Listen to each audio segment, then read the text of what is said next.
Fabrice Guyot, bonjour. Je rappelle que vous êtes psychologue clinicien au Centre de santé mentale Georges Mazurel, mais également docteur et enseignant en université. Nous vous avons invité pour parler tout simplement du télétravail. C'est en ce moment, c'est jusqu'au 2 février. Et on se posait la question à TV Vendée pour commencer tout simplement. Est-ce que c'est une situation qui, dans votre patientèle, est évoquée fréquemment ?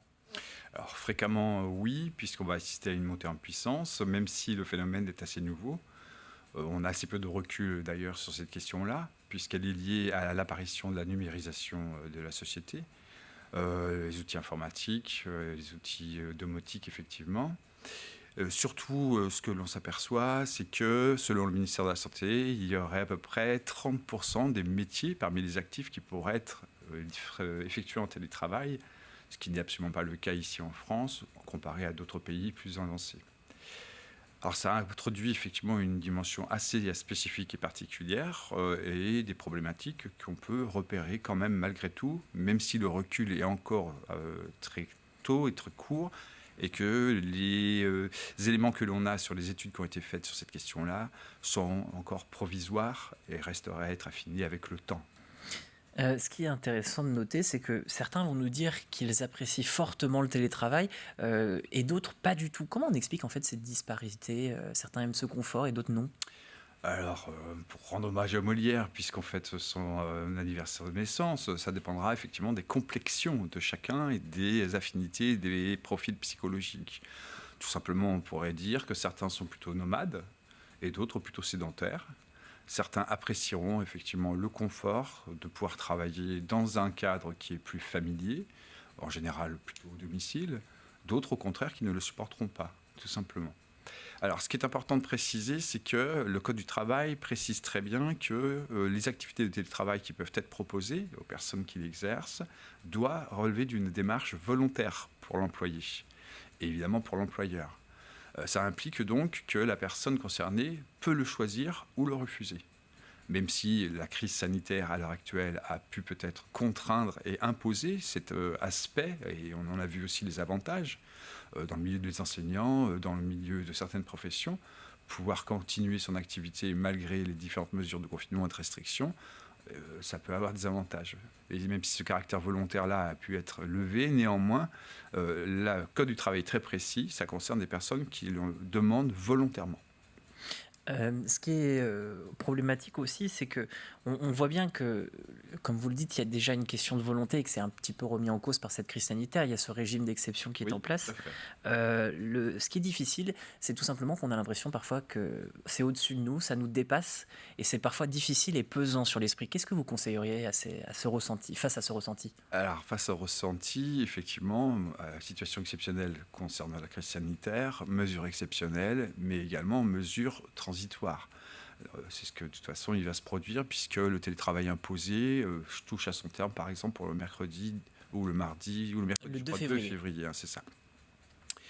Revenons dans le contexte du télétravail naturel, tel qu'il est proposé éventuellement aux agents. Ce que l'on peut constater, c'est que là, ce qu'il va falloir veiller pour l'agent qui va télétravailler, c'est-à-dire pratiquer une activité professionnelle hors des locaux de l'employeur. En général, c'est au domicile, mais après tout, ça pourrait très bien être à un autre endroit également. Il est important que la personne soit capable, on va dire, de s'autodiscipliner et que les collaborateurs avec lesquels il sera en relation, tout en faisant du télétravail, soient également prévenus de certains aspects que vont impliquer ces contextes et ces circonstances particulières que vont être le télétravail. On va retrouver par exemple des thématiques assez classiques qu'on retrouve dans le milieu du travail. Le risque de l'épuisement professionnel, ce qu'on appelle le burn-out. C'est-à-dire des personnes qui ne pourront pas décrocher le télétravail, qui n'arriveront pas à faire la distinction entre leur vie personnelle et leur vie de travail, de surcroît si cela se produit en plus à leur domicile.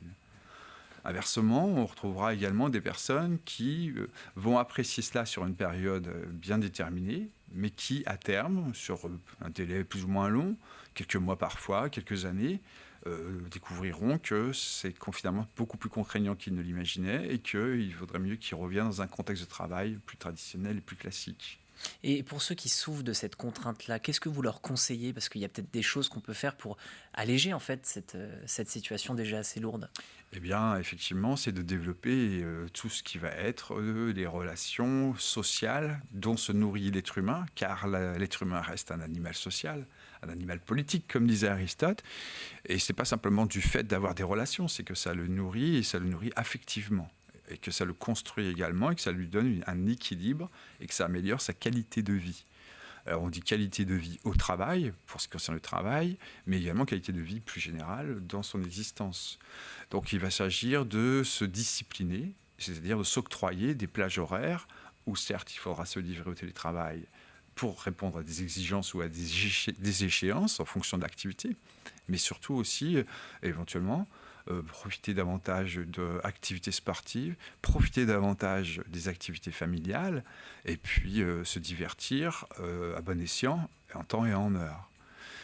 Profiter surtout aussi, et ça c'est un fait qui est tout à fait concret, par le fait que ça évite les déplacements, parfois longs, pour se rendre sur son lieu de travail. Ça limite donc une perte de temps liée à ces trajets. On vous dira même que ça évite même les risques de fatigue, les risques d'accident. Donc dans ce sens-là, c'est assez bénéfique. Mais c'est également que ça permettra une hygiène de vie qui peuvent avoir aussi des répercussions, alors aussi bien sur la santé psychologique sans doute, mais également sur la santé tout simplement en général corporelle. Et comment, parce qu'il y a aussi la question, vous le disiez, il faut travailler donc sur ses relations sociales, se donner du temps, se cloisonner et puis essayer d'être rigoureux. Mais il y en a qui ont aussi un sentiment de solitude. Est-ce que simplement faire ce que vous donnez comme conseil suffit ou est-ce qu'il y a d'autres mécaniques à mettre en place? Alors là, effectivement, ce qui est préconisé, c'est qu'il y ait régulièrement des points qui soient faits avec éventuellement les collaborateurs, les supérieurs hiérarchiques et également que la médecine du travail soit également impliquée.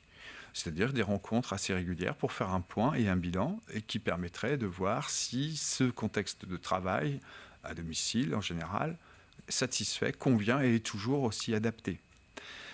Je parlais de syndrome d'épuisement au travail. Il y a d'autres phénomènes qui peuvent apparaître aussi, certains qui sont un peu moins connus. C'est ce qu'on appelle le syndrome d'ennui au travail.